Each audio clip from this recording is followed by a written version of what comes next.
everybody, it's Lady D coming on today with another question of the day. Now, before we go ahead and get into the question of the day, I just want to give you guys a background on the reason why I do questions of the day. There are a lot of things that people struggle with on the inside, and some people internalize things, or whether they keep things to themselves, even though they have a desire, even though they have issues, even though they have whatever in regards to certain issues. And so some people, they just lack knowledge when it comes to certain things. They might not get into the word. They might not hear what thus saith the Lord, or they might just need a little bit of encouragement, a little push to actually pick up your Bible and investigate this for yourself. So that's what questions of the day, those are the meaning of behind question of the day series. Let's get right into the video today. Question of the day, as you can see, the topic is about tattoos. I actually ran across a blog I'm subscribed to an email listing, and they made reference to this blog, and I wanted to hear the perspective of this person. I don't know the person, never heard of them or anything like that, but I wanted to hear the perspective of this person because based on the title, it drew my attention. And I know many people have so many different ideas and thoughts, and what's thus saith the Lord about tattoos, what thus saith not the Lord about tattoos. So I wanted to, well, for whatever reason, I was drawn to this blog. So I said, well, let me check it out.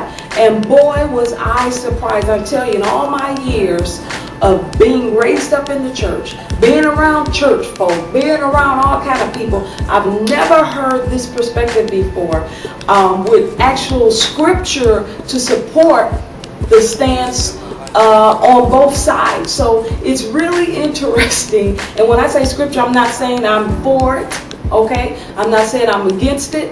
But what I'm saying is I've never seen it laid out like this in particular and have scripture to back it up. And let me clarify myself. When I say I'm not saying I'm for it or against it, I'm saying I'm not for it or against it right now on this video. I want you to think for yourself. I want you to dig into the word. I want you to find out what thus saith the Lord. Let's dialogue about it. Let's talk about it. Tell me what you think about it, and also tell me what thus saith the Lord on the issue. Look at the scriptures that he brings up. I'm going to put the link over into the description box.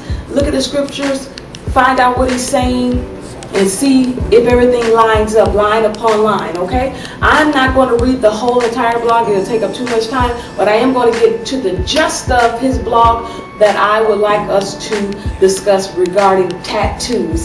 And on his perspective, it is okay to have a tattoo for Jesus. As long as it's for Jesus, it's all right. And let me tell you why he says it's all right. Tattoos represents ownership, he says. So you can see that the issue here is not the tattoo, but what the tattoo means.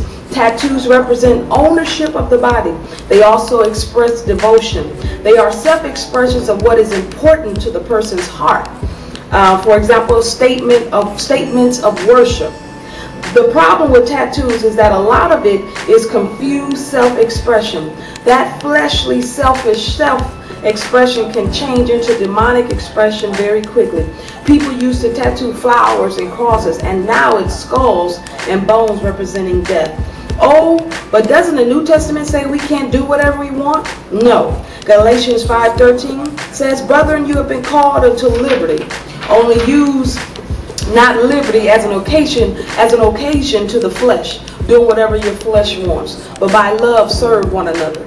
He says if you look at cultures where there are a lot of tattoos, you will see that there are very demonic, idolatry-infested cultures. They are into drugs, sorcery, idol worship, car and rim worship, fornication, homosexuality. What kind of images do you see in your local tattoo parlor? So do you really want to be involved with that type of culture, a death culture? Also, do you really want to continue a generous financial donation? Tattoos have extremely high profit margins to a place that is dedicated to spreading demonic ownership images on thousands of humans that God made to be in his image. Can you imagine how offensive this is to God? Do you want to influence people in that direction? Who owns you, demons or God? As a Christian, your body is a temple of the Holy Ghost. 1 Corinthians chapter 6 as a reference. What it really boils down is that marks represents ownership. Why does the soon coming Antichrist desire to put a mark on everyone? Why is everyone with his mark going to burn in the lake of fire? Because marks represents ownership. If your tattoo doesn't express or mean, I am owned by Yahweh in some way, then you will find yourself on the slippery slope from selfish self-expression into demonic idol worship. Yes, you will. Whether you think so or not. That is, unless you repent, change your mind, and allow Jesus to lift you up. Jesus is willing and able to lift you up.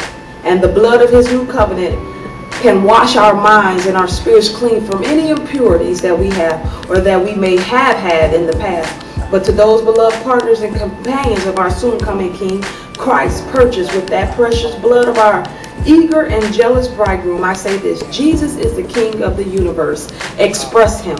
Tattoos are marks that are used for expression and represent devotion and or ownership. From a first commandment perspective, God loves you, so why not love him back? Why express anything less than the glory of God? God wants to tattoo your resurrected body, 1 Corinthians 15, with his name. From a second commandment perspective, if you love other people, why would you choose to influence them in a wrong direction with useless tattoos that express worthless ideas instead of God? Woo! Interesting perspective. Let me hear your take on it. All right, see you next time.